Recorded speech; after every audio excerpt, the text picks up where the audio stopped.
उल्लेख 42वें संविधान संशोधन 1976 के तहत मौलिक कर्तव्य को जोड़ा गया है। मौलिक कर्तव्य 16वीं समिति की अनुशंसा पर इसे भारतीय संविधान में जोड़ा गया है। मौलिक कर्तव्यों की संख्या टोटल 11 है। मौलिक कर्तव्यों की टोटल संख्या कितनी है? 11। तो इसको देखते हैं हम लोग विस्तृत रूप से मौलिक कर्तव्य क्या होता है।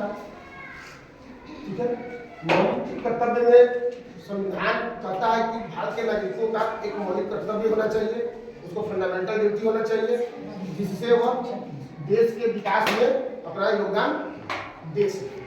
आइए देखते हैं मौलिक कर्तव्य। संविधान का पालन एवं इसके आदर्श संस्थाओं एवं राष्ट्र ध्वज एवं राष्ट्रगान का आदर एवं सम्मान करना चाहिए। मौलिक कर्तव्य के अंतर्गत पहला पॉइंट है कि संविधान का पालन हो, राष्ट्र ध्वज, राष्ट्रगान और उसकी जो आदर्श संस्थाएं हैं हमारे, उसका आदर एवं सम्मान करना चाहिए। दूसरा कहता है कि स्वतंत्रता के लिए राष्ट्रीय आंदोलन में प्रेरित करने वाले उच्च आदर्शों को अपनाना चाहिए। जैसे कि भारत के हैं तो भारत को स्वतंत्र बनाने के लिए जो राष्ट्रीय आंदोलनकारी रहे हैं, जो राष्ट्रीय भावनाएं हमें जागृत करें, वैसे उच्च आदर्श जो है हमें विकास होना चाहिए। दूसरा हो गया। तीसरा है संप्रभुता, एकता एवं अखंडता को अक्षुण्ण बनाए रखना चाहिए। संप्रभुता हम पढ़ा चुके हैं। कौन कौन याद है उसको? संप्रभुता वीडियो को दिखाई नहीं दिया, कहां से बना के नोट्स देखा होगा ना, वीडियो देखा होगा। तो संप्रभुता, एकता, अखंडता को अक्षुण्ण बनाए रखना चाहिए। अर्थात कहने का मतलब कि सब में एकता होनी चाहिए। भारत के जितने भी नागरिक हैं उन सबके बीच में एकता की भावना होना चाहिए, उसमें आपस में मतभेद नहीं होना चाहिए।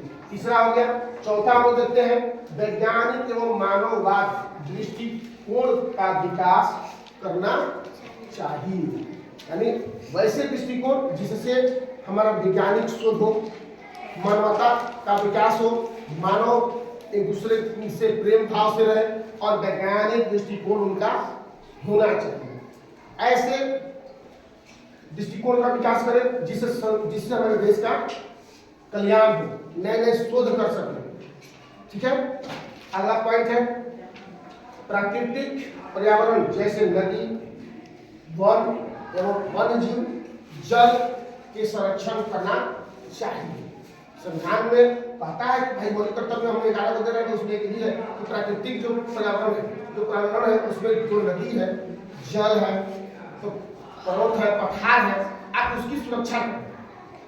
ऐसा नहीं है उसको आप नुकसान पहुंचे पर्यावरण को। अगला पॉइंट कहता है कि महिलाओं को सम्मान एवं देश के सभी लोगों में समान भ्रातृत्व का विकास करना चाहिए।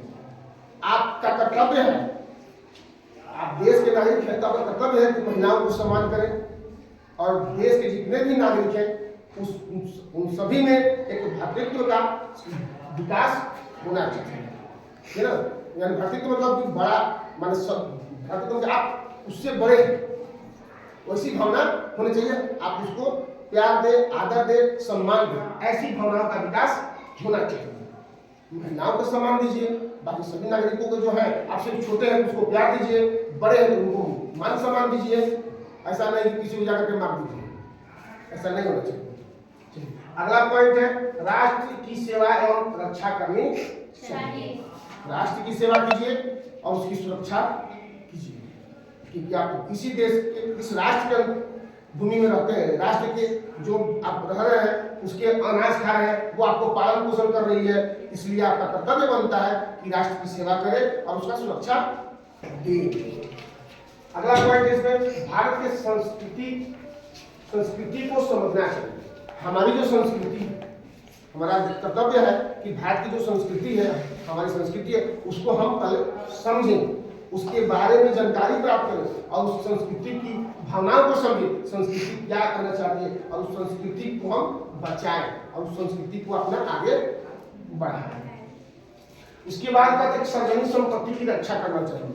अगला पॉइंट है सार्वजनिक संपत्ति की रक्षा करनी चाहिए। आप देखते हैं सार्वजनिक संपत्ति जो सरकार की जितनी भी संपत्ति है, स्कूल विद्यालय हो गया, कॉलेज हो गया, रेलवे स्टेशन हो गया, या जो भी सार्वजनिक स्थल है, पार्क हो गया, मैदान हो गया, उन सभी को आप सुरक्षित रखना चाहिए, उसकी रक्षा करनी चाहिए। न कि जाकर के रेलवे स्टेशन पर जाकर तोड़ कर देना चाहिए, रेलवे में जाकर नुकसान करना चाहिए, उसकी खिड़की शीशा तोड़ दिए, खिड़की तोड़ दिए, इस तरह नहीं करना चाहिए। आप देखते हैं कि जब भी रोड पर लोग आंदोलन करते हैं तो सार्वजनिक संपत्ति को ही नुकसान पहुंचाते हैं, लेकिन ऐसा नहीं होना चाहिए। ये हमारा मौलिक कर्तव्य में लिखा गया है। भाई रोड पर आंदोलन कर रहे हैं तो किसी की दुकान को जला दिए, किसी को बस वाले को बस को जला दिए, तो इस तरह की भावना का विकास नहीं होना चाहिए। उस तरह की भावनाओं को रोकना चाहिए, बल्कि सार्वजनिक जो हमारा संपत्ति है उसकी रक्षा करनी चाहिए। किसी भी दृष्टि से, किसी भी एंगल से वह संपत्ति जो सार्वजनिक है वो हमारे लिए ही है, हमको ही उपयोग करना है, उस सबके लिए, किसी एक व्यक्ति के लिए नहीं। इसलिए सबको मिल करके सार्वजनिक संपत्ति की रक्षा करनी चाहिए। इसी का मौलिक कर्तव्य का ही एक 2 पॉइंट और है जिसमें हमको शेष भाग के लिए शेष भाग में इसका उल्लेख किए। कहता क्या कि सतत विकास करना ताकि देश ऊंचाई पर पहुंचे, यानी वैसा विकास होना चाहिए, देश शिखर पर पहुंचे, लेकिन वैसा विकास जो सतत विकास है। सतत विकास का मतलब होता है कि पर्यावरण को ध्यान में रखते हुए हमारे देश की आर्थिक विकास को ऊपर बढ़ाना ही सतत विकास कहलाता है। ये ऐसा विकास नहीं होना चाहिए कि हमारे देश के पर्यावरण को नुकसान पहुंच रहा है, पर्यावरण को नुकसान पहुंचा दे और अपने देश की अर्थव्यवस्था को बढ़ा दे, तो वो भी एक विकास नहीं कहलाएगा। जैसे चाइना क्या किया था, चाइना क्या किया, अपना सिर्फ आर्थिक वृद्धि देखा और अपना आर्थिक विकास किया, पर्यावरण को ध्यान नहीं दिया, जिससे कि बहुत सारे वहां पर बीमारियां, बहुत सारे प्राकृतिक घटनाएं वहां घटने लगी। वो विकास नहीं हुआ। एक तरफ से आप विकास कर रहे हैं तो दूसरी तरफ से आप अपने आप को हानि भी पहुंचा रहे हैं।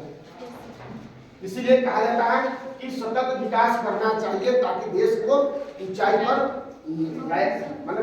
लाया जा सके। और कहता है लास्ट पॉइंट है, 6 वर्ष से लेकर के 14 वर्ष तक के बच्चों को निःशुल्क एवं अनिवार्य शिक्षा देना चाहिए।